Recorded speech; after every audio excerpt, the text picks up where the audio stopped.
The purpose of this video is going to be to review the authorized dealership manual, some of the keys to success, some of the sections. It's all in print. I figured I would bring the printed word to life a little more and expound on some of those sections. So with that said, general sales tips, keys to success. All right, you can follow along in the manual if you prefer.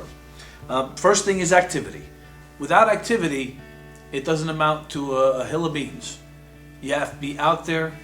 Activity, activity, activity. But smart activity.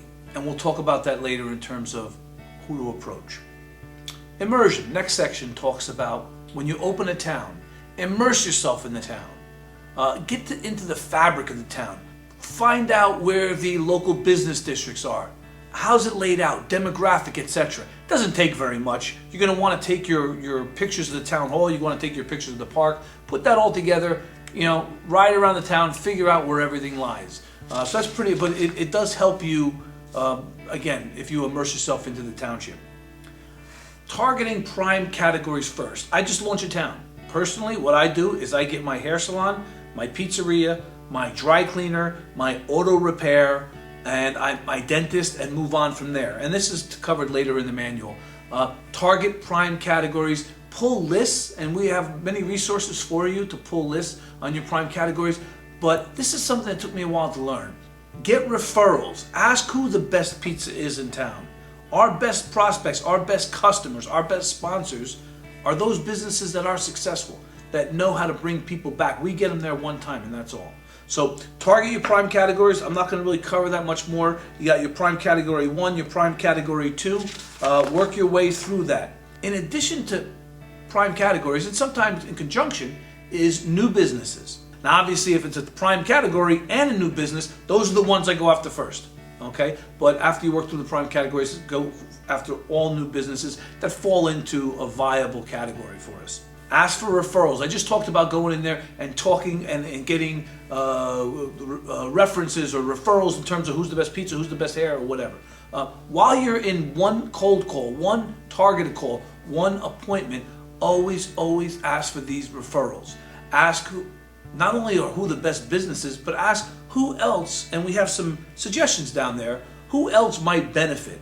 Are there any new places in town that you might want to speak of? Do you have any friends, small business owners, people, they all know each other. Typically our townships, it's small business owners or a community.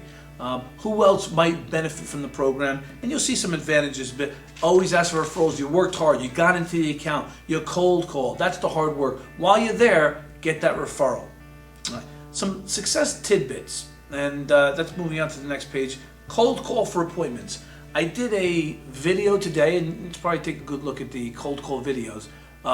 It's counterintuitive, at least it was for me, to walk into an establishment and not get into a sales conversation or a selling conversation.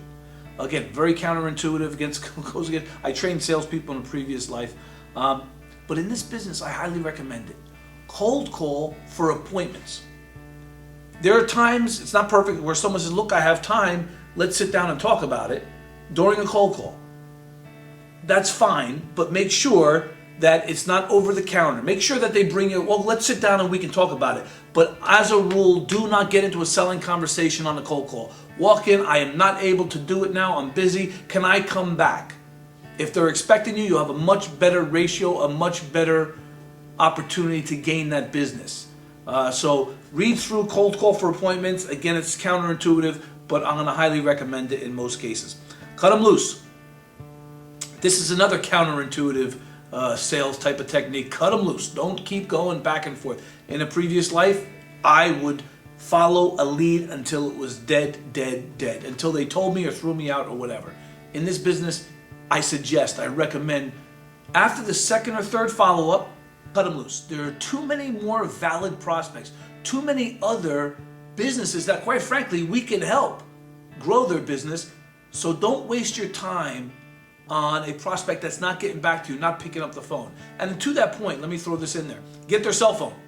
You're on an appointment, get the cell phone. Oh, I've had a nice conversation. I can't tell you how many times then I say I'm going to call back. I always set the expectation, and I tell people, I'm a small business owner just like you. Thank you for your time, but I give them an out. I say, look, as you know, we can only feature one pizzeria in Verona. I'd love to work with you, but for whatever reason, if you decide after speaking with your partner, your wife, whatever, that you don't want to do it, please let me know. And the reason I say that is because you gave me your time today and I appreciate it. I'm going to hold the category for you. I'm not going to waste my time speaking with other pizzerias because I can only accommodate one. But as a courtesy, I'm a small business owner, you're a small business owner, play that card. As a courtesy, please let me know what your decision is. And a no is better than nothing, and I hate to say this, but a no is better than nothing. I give them that out, but I make sure they're aware that I need to know what the result is. And then, of course, sales 101, when should I get back? When are you speaking with your partner? When can I follow up? When will the decision be made? What's the process? Etc. Okay?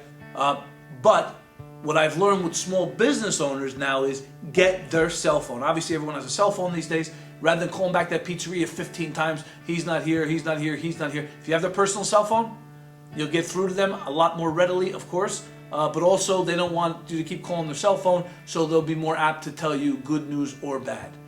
So I recommend you getting the cell phone and cutting them loose if they're not going to play. Potential sponsors are everywhere, and this follows through the next section. You're a small business owner now. You're going to learn that you can't drive down the street without left, right looking. My wife laughs because I know where every new business, every new opportunity is. That comes with the territory of being a small business owner.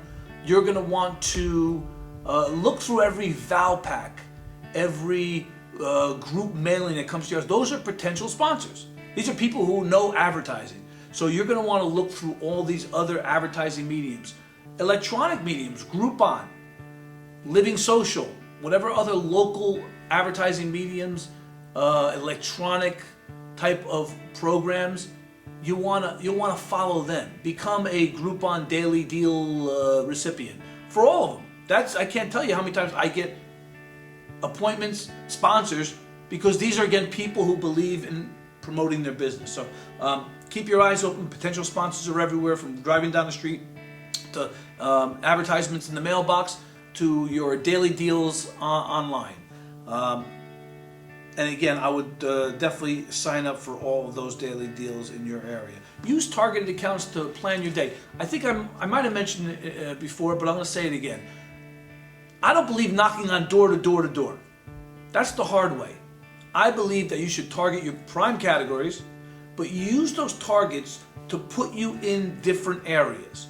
So if I have no appointments one day, I'm going to sit there and say, okay, I'm going to pepper in 2 maybe in the morning, 2 in the afternoon, better than average prospects. Whether it's a prime category, whether it's a new business, whether it's something I found on Groupon or was another advertisement in a mailing or in a Valpak or whatever, I consider them a little hotter prospect than walking down the street and knocking on a door. So I will pepper those in. That puts me in a different area and keeps your attitude. You need to mind, and I train salespeople, and I always mention this before in the training, you need to mind your attitude as much as anything else.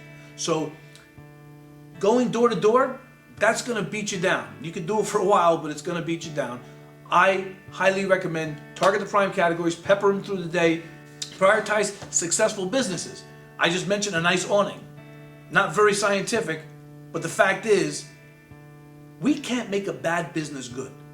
We can take a good business, a successful business, and help them augment or create new local customers, net new customers.